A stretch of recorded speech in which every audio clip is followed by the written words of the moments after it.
বাংলাদেশের প্রধানমন্ত্রী শেখ হাসিনা তিনি কবে বাংলাদেশে ফিরবেন, কিভাবে ফিরবেন? আজকের এই কন্টেন্টে আমি মূলত কিছু যুক্তি, তথ্য তুলে ধরব। তারপরে আপনিই সিদ্ধান্ত নেবেন যে শেখ হাসিনা সত্যিই বাংলাদেশে ফিরতে পারবে কিনা বা কবে ফিরতে পারে। আপনি আমার এই বক্তব্যটি সম্পূর্ণ দেখলে আপনিই বুঝতে পেরে যাবেন যে শেখ হাসিনা কত তাড়াতাড়ি তিনি ফিরবেন, ফেরার সময় তার কখন হয়ে যাবে। প্রিয় বন্ধুরা, আমি যে বিষয়টি নিয়ে কথা বলতে চাইছি তার পিছনে আমি যে যুক্তিগুলো তুলে ধরতে চাইছি তথ্যসহ। দেখুন, শেখ হাসিনা বাংলাদেশে প্রধানমন্ত্রিত্ব করেছেন 1996 থেকে 2001, 5 বছর, আবার 2008-9 থেকে 2014 পর্যন্ত, এই যে 15 বছর, তাহলে 20-21 বছর তিনি বাংলাদেশের প্রধানমন্ত্রী ছিলেন। এখন ভেবে দেখুন তো, বাংলাদেশের যে উন্নয়ন, বিশ্বের দরবারে বাংলাদেশকে যেভাবে পরিচিতির জায়গায় নিয়ে যাওয়া বাংলাদেশের উন্নয়ন, সেটা শেখ হাসিনার আগে বাংলাদেশের কোনো শাসক করতে পারেনি, কেউ ভাবতেও পারেননি বাংলাদেশের জনগণ।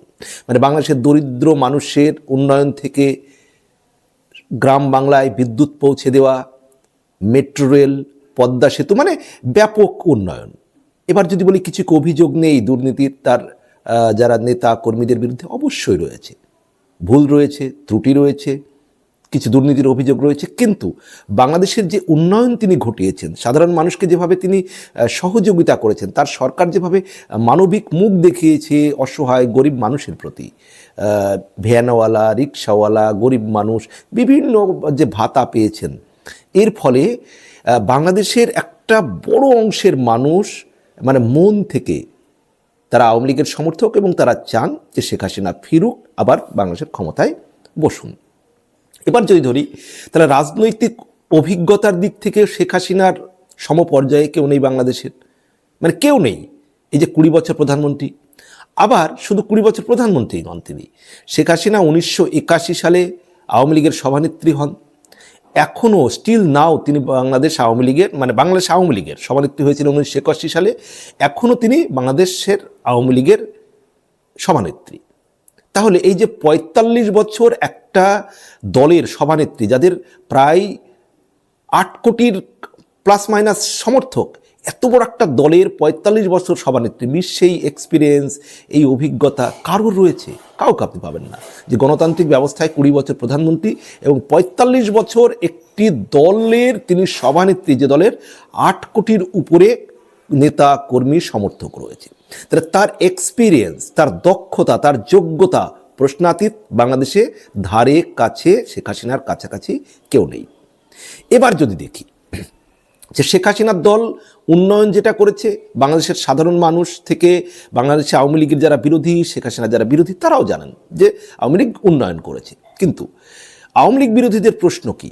এই যে বিএনপি 2024 সালের পর থেকে যেভাবে বাংলাদেশে চাঁদাবাজি করছে, সন্ত্রাসীমূলক কার্যকলাপ করছে, দখলদারি করছে, মামলা বাণিজ্য করছে, এই মানুষগুলোকে শেখ হাসিনা কঠোর হাতে দমন করেছিলেন। অন্যদিকে জামাত ইসলামী 2024-এর 5ই আগস্টের পর থেকে যেভাবে তারা মুক্তিযুদ্ধের চেতনাকে মুছে ফেলতে চাইছেন, তারা এই যে বাংলাদেশ স্বাধীন বাংলাদেশ, সেই স্বাধীন বাংলাদেশের সত্তাটাকেই তারা মেনে নিতে চান না, তারা মুক্তিযুদ্ধকে মানতে চান না, তারা পাকিস্তানপন্থী, তারা আওয়ামী লীগ বিরোধী, তারা মুক্তিযুদ্ধ বিরোধী, তারা ভারত বিরোধী জামাত ইসলাম। তো এরা কখনোই শেখ হাসিনাকে মেনে নিতে পারবে না, মেনে নিতে পারেনি, এখনও পারবেন না। আর এই বিএনপির যারা চাঁদাবাজি করে, যারা সন্ত্রাসীমূলক কার্যকলাপ করায়, এদের প্রতি এবং এই যারা মুক্তিযুদ্ধ বিরোধী, স্বাধীনতা বিরোধী, এই মানুষগুলোর উপরে প্রতি শেখ হাসিনা প্রশাসন কঠোর ছিলেন। এই কঠোর হতে গিয়ে শেখ হাসিনাকে বহু মানুষ ভুল বুঝেছেন।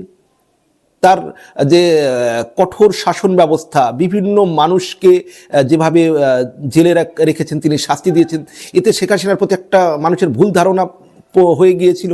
এখন 2024 পর্যন্ত এই যে শেখ হাসিনার কঠিন শাসনে আওয়ামী লীগ সরকার উন্নয়ন করলেও শেখ হাসিনার প্রতি একটা ক্ষোভ বিক্ষোভ বা আওয়ামী লীগের প্রতি একটা ক্ষোভ বিক্ষোভ সাধারণ মানুষের বাড়ছিল, এটা বলার অপেক্ষা রাখে না।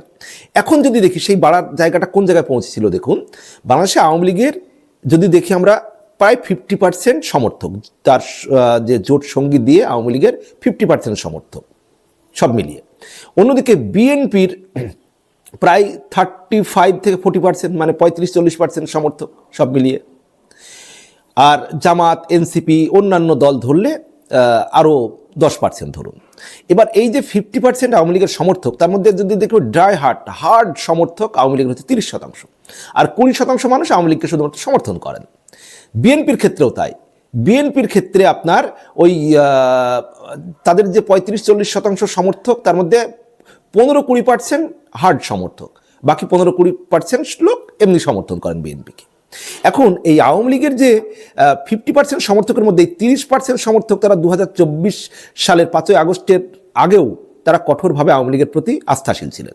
কিন্তু এই 20% যারা শুধুমাত্র আওয়ামী লীগকে সমর্থন করে, তারা কিন্তু 2024 জুলাই আগস্টে যখন বৈষম্য বিরোধী ছাত্র আন্দোলন শুরু হয়, কোটা বিরোধী, সেই আন্দোলনের সময় কিন্তু সরকারের দিক থেকে মুখ ফিরিয়ে নিয়েছিলেন। স্বাভাবিকভাবেই অন্যদিকে যে আওয়ামী লীগ বিরোধী 50% ছিল, সেই 50%-এর সঙ্গে আওয়ামী লীগ সমর্থকদের মধ্যেও এই যে 20% মানুষ যোগ হয়ে যায়, যার ফলে সেক্ষেত্রে শেখ হাসিনার বিরুদ্ধে 65% থেকে 70% মানুষ একটা ব্যাপক ক্ষোভ বিক্ষোভে মানে বিভিন্নভাবে তাদের বহিঃপ্রকাশ ঘটে। যার ফল কি হলো, সেনাপ্রধান যখন ওয়াকারুজ্জামান তিনি বেইমানি করলেন, বিশ্বাসঘাতকতা করলেন, তখন যেটা আওয়ামী লীগ নেতাকর্মীরা হয়তো মোকাবিলা করতে চেয়েছিলেন, কিন্তু সেই পরিস্থিতিতে তখন যে নেতাকর্মীদের যে মনোবল ভেঙে গিয়েছিল, এবং আওয়ামী লীগের একটা বড় মানে সমর্থক গোষ্ঠী, তারাও কিন্তু তখন সরকারের পতন চাইছিলেন, যার ফলে শেখ হাসিনার কিন্তু সেই মুহূর্তে পতন হয়েছে। এবং এটা অবশ্যই মেটিকুলাস ডিজাইন আছে ডক্টর ইউনূসের, তার সঙ্গে তার যারা সাঙ্গ পাঙ্গ ডিপ স্টেটের অর্থ নিয়ে এসছেন, মানে বিদেশি, পাকিস্তানের হাত ছিল সেখানে, আমেরিকার ডিপ স্টেটের অর্থ ব্যবহার হয়েছে, দেশি বিদেশি জঙ্গিরা সেখানে মানে কাজ করেছেন শেখ হাসিনার পতনের জন্য। এবার এই পরিস্থিতিতে শেখ হাসিনার যখন পতন হয়ে গেল, গত 18 মাসের শাসন তারা দেখল যে না, জামাত ইসলামী যাদের প্রতি সাধারণ মানুষ ভাবত যে অন্যায় করেছে আওয়ামী লীগ, এখন এই যে 18 মাসে তাদের যে চরিত্র বুঝতে পারলো মানুষ, যে তারা তো মুক্তিযুদ্ধ বিরোধী, তারা তো স্বাধীনতা বিরোধী, তারা তো 71-এর বিরোধী, তারা এতদিন যে নিজেদেরকে বলছিল যে তারা মজলুম, তারা আর কি অত্যাচারিত, তারা বিভিন্নভাবে তারা অন্যায়ভাবে নিজেরাই আর কি অত্যাচারের শিকার হচ্ছেন, এইটা জামাত তুলে ধরেছিল, এবং সেটা বাংলাদেশের মানুষ ভেবেছিল যে তারা তো মজলুম, আওয়ামী লীগ তাদের উপর অন্যায় করছে, অত্যাচার করছে বিভিন্নভাবে। কিন্তু এই 18 মাসে বুঝতে পারলো যে তাদের আসলে তাদের প্রকৃত রূপ কী, যার ফলে একটা শ্রেণীর মানুষ তারা ভাবছে এখন, যারা আওয়ামী লীগের বিরুদ্ধে চলে গিয়েছিলেন 2024-এর 5ই আগস্টের আগেই, তারা ভাবছে না, আওয়ামী লীগ ঠিক ছিল, শেখ হাসিনা যা করেছিলেন ঠিক ছিলেন। আবার যারা এই বিএনপির যে এই যে চাঁদাবাজি, যারা দখলদারি বা ব্যবসা মানে মামলা বাণিজ্য করছেন, এই যে একটা শ্রেণীর মানুষ, এখন সাধারণ মানুষ বুঝতে পারছে যে না, আওয়ামী লীগ এদেরকে ঠিকই করেছিলেন, যেভাবে কঠোর হাতে দমন করে রেখেছিলেন শেখ হাসিনা ঠিকই করেছিলেন। এই যে 15-20% যারা শুধুমাত্র বিএনপিকে সমর্থন করেন বা তারা নিরপেক্ষ অনেকটাই, এখন আওয়ামী লীগের যে ডাইহার্ট 30%, তার সঙ্গে যেটা শুধুমাত্র সাপোর্টার 20%, তারা একজোট হয়েছে 50%। আবার এই যে 15-20% মানুষ যারা নিরপেক্ষ, যারা বিএনপিকে ভোট দেন বা আওয়ামী লীগ বিরোধী করেন, তারাও এখন আওয়ামী লীগকে সমর্থন করছেন, যার ফলে আওয়ামী লীগের সমর্থন এই মুহূর্তে গোপনে প্রকাশ্যে ধরলে 65 থেকে 70% লোকের সমর্থন। এখন এই জায়গাটা 65-70% সমর্থন হলেও সেটা তাহলে রাস্তায় নামতে পারছে না কেন? কারণ এই যে সেনাবাহিনী সমর্থন রয়েছে ইউনূসের প্রতি, ইউনূস এবং তার যারা সাঙ্গপাঙ্গ পরিবেশ পরিস্থিতি বুঝতে পারছে, যার জন্য তারা আওয়ামী লীগকে নির্বাচন আসতে দিতে চাইছে না।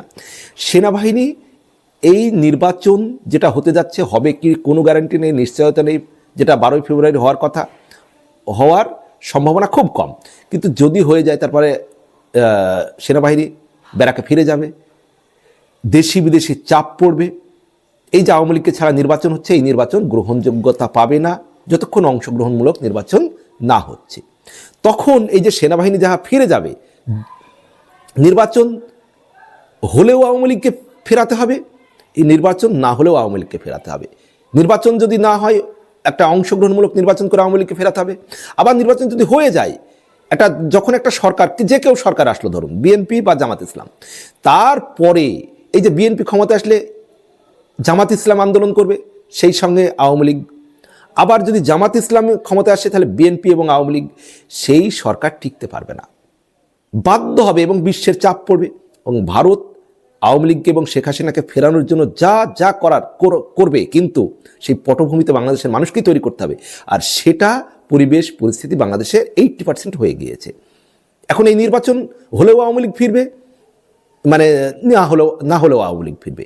আর এই যখন আওয়ামী লীগ রাজপথে নামবে, একটা গণতান্ত্রিক সরকার, মানে যে কোনো একটা সরকার আসবে, ইউনিট সরকার চলে গিয়ে, বা এই নির্বাচনটা যদি না হয়, তখন বিশ্ব থেকে চাপ দেওয়া হবে। আওয়ামী লীগের বন্দী যারা আছে তাদেরকে মুক্তি দিতে হবে, যাদের অন্যায় আছে তাদেরকে হয়তো বিচারের আওতায় আনবে, কিন্তু বিনা দোষে তাদেরকে বন্দি করে রাখা যায়, তাদেরকে ছাড়তে হবে। শেখ হাসিনাকে ফেরানোর ব্যবস্থা করতে হবে এবং ভারত তার নিরাপত্তার দিকটি অবশ্যই সুনিশ্চিত করেই তাকে ফেরাবে। এবং সেই পরিবেশ পরিস্থিতি সেটা খুব বেশি দূরে নয়, খুব বেশি দূরে নয়। হয়তো যারা নিরাশ হচ্ছেন, যে ভাবছেন কবে ফিরবে কবে, আরে ভাই, আপনারা 15 বছর আওয়ামী লীগের শাসন দেখেছেন। এই যে আজকে শেখ হাসিনা যদি 2024-এ পতন না ঘটতো 5 আগস্ট, বাংলাদেশের মানুষ তো 70% মানুষ শেখ হাসিনাকে ভুল বুঝতেন। তারা জামাত ইসলামের আসল রূপ চিনতেন না, তারা বিএনপিকে ভুলে গিয়েছিলেন। এই যে 15-20 বছর শাসন ক্ষমতায় না থাকার জন্য তারা যে কী করতে পারে, যারা 18 বছর 20 বছরের 25 বছরের ছেলে মেয়ে, তারা তো জানতেনই না যে শেখ হাসিনা সত্যিই দেশের জন্য কি করেছেন আর জামাত আর বিএনপির আসল রূপটা কি। এই যে 18 মাসে তো চিনতে পারলেও, এইবার তো পরিবেশ পরিস্থিতি বদলাতে শুরু করেছে। আওয়ামী লীগ নেতারা খুব তাড়াতাড়ি দেশে ফিরবেন, তারা খুব তাড়াতাড়ি দেশে ফিরবেন। শেখ হাসিনা অল্প দিনের মধ্যে ভিডিও বার্তায় আসবেন। পরিবেশ পরিস্থিতি 80% হয়ে গিয়েছে, আওয়ামী লীগ নেতারা ফিরবেন, তারপরে যে কোনো দিন ঘোষণা হয়ে যাবে শেখ হাসিনা দেশে ফিরবেন এবং নিরাপত্তার সহিত তিনি দেশে ফিরবেন। আর এই শেখ হাসিনা ফিরবেন শুনলেই কিছু মানুষ তো একবারে তাদের মাথা গরম হয়ে যায়, কারণ তাদের ভয়, তারা যে কাজ করেছেন শেখ হাসিনা ফিরলে তাদের কি হবেন তারা জানেন। আমার পোস্টেও তারা গালাগালি করেন, আমি জানি ভাই আপনাদের এটা ছাড়া কিছু করারও নেই। আর আওয়ামী লীগ ফিরবে শুনলে কিছু মানুষ একেবারে আত্মবিশ্বাসী হয়ে ওঠেন, কিছু মানুষ আবার ভরসা হারিয়ে ফেলেন। আরে ভাই, ভরসা হারালে হবে না, রাজনীতিতে ধৈর্য দরকার। এতদিন ক্ষমতায় ছিল আওয়ামী লীগ, তাহলে ধৈর্য ধরতে হবে, পরিকল্পনা করতে হবে, মাথা ঠান্ডা রাখতে হবে। ধরে রাখুন, জেনে রাখুন, বিশ্বাস করুন, আওয়ামী লীগ ফিরবে বাংলাদেশের রাজনীতিতে। শেখ হাসিনা ফিরবেন, শেখ হাসিনা ক্ষমতায় বসবেন, আওয়ামী লীগ ক্ষমতায় ফিরবে, এটা 100% নিশ্চিত, ইনশাল্লাহ। দুদিন আগে, দুদিন পরে।